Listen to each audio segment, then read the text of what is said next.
you want to connect the computer, you can connect to the layer 2 switch like this instead of connecting to layer 3, because this cost will be more for this one. And what else I can say, I have the DHCP server. This one is a DHCP server. I connect here from here to here. So the job of this server is to give the IP to this one. And if you want to get the IP to this router also, you can connect from here to here. Okay. And now here we will configure. This is a label, just you can put whatever IP you want to put. Example, I will put 1.1 here. You can put anything here, whatever IP you need. Anything we can configure. I am putting this 192.168.1.1. So here in the, what we can say, in the Cisco packet tracer, if you want to configure the DHCP, you will go inside this. You will go first of all desktop, you will assign the IP here, whatever IP you are planning to use, and whatever the subnet mask. If you have any gateway, example, like you have the gateway as 10.2, 1.2. So you will put like 192.168.1.2 as a gateway. If you have any DNS server, you can put that also. Example, this is only the DNS server also, I can say. This same server I am using for DNS and also I am using for DHCP. So I can put like same IP for both, and this is a gateway. Later if we connect one router to connect to the internet, that router we can give this IP. So this is the basic configuration we done in the machine, in the server, in the packet tracer. But in real you will have, like, you will go inside this LAN card, like you can open this card and you can go here and you can configure here the IP whatever we want to configure. Like in Window machine, how we will give the IP, we will write ncpa.cpl, then you will go inside, then you will click here, you will click here, and here you will go and you will assign here the IP. So that method we will use in the real scenario, but in the packet tracer for project purpose we can use this one. So with this way we assign the IP address. This is IP present here. And now you need to enable the services. So you will go here, click here, and here you will go to this DHCP. DHCP we have two, we can do for IPv4, IPv6. Generally inside the company we will use IPv4 only.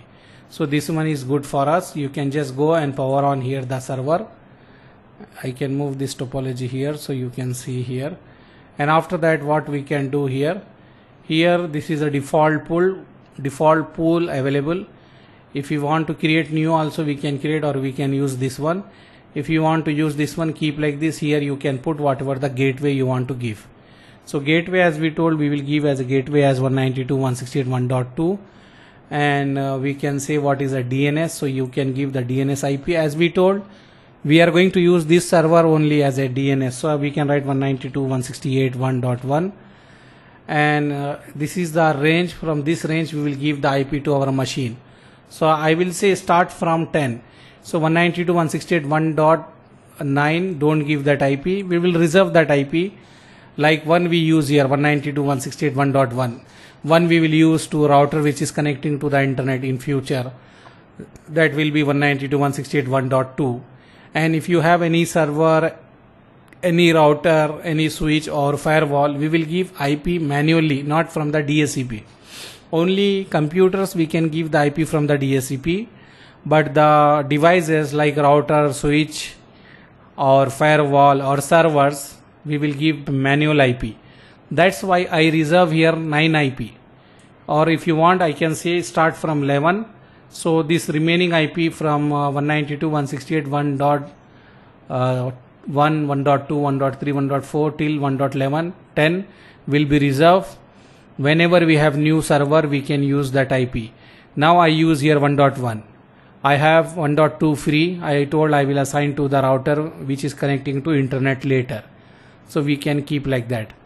And what else we can say? We can say like remaining IP before 11 we will have reserve. Later if you bring new server or new devices, you can assign manually, because in the real scenario we will get the IP from the DHCP, but not for server, not for router, not for switch.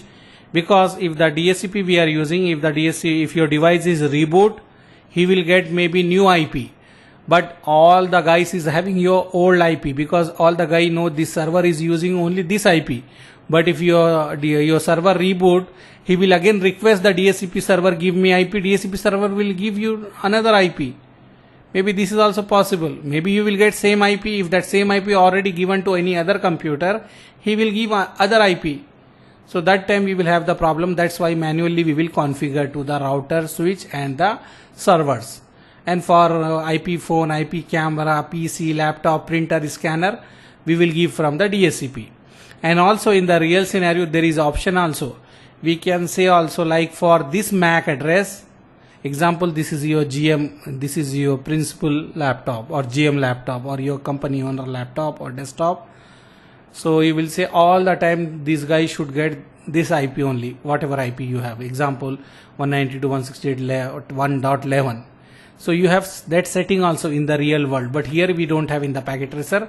So you can set, you can bind that IP to this MAC address. So you will say this MAC address, whatever MAC address you have in this computer, all the time he should get the IP from that MAC address will get the IP, this IP only, like 192.168.1.11.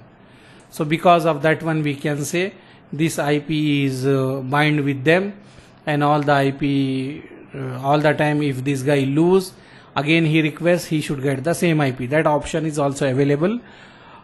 Depending upon our requirement, we will do that also. But in packet tracer, that option is not available. In real scenario also, we reserve some IP. Whenever we have new server, we can assign that IP. Okay, so this one is clear.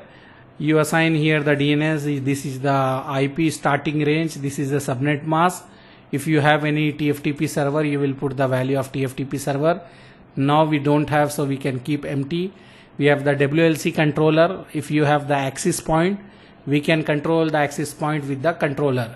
Now in this we don't have that one, so we will keep empty and just click here save. So here it is saved, like this is the same default pool. Gateway will be this one, DNS IP will be this one. IP will start from here. This will be the subnet mask, and this will be the maximum user can get the IP from this pool is 245. We did not configure TFTP. We did not configure WLC controller. And after that, if any guy want to get the IP, if you want to see the packets, you can click simulation and you can go here, go to the desktop and click the IP config. In this place static, you click here DHCP. When you click here DHCP, you can see here one packet is generated. You copy here this one. When you paste it here, you go, you paste here. So we can say this is a MAC address here. So here it is mentioned, right? This B came below here. Or if I increase, maybe it will go up like this one. So this is the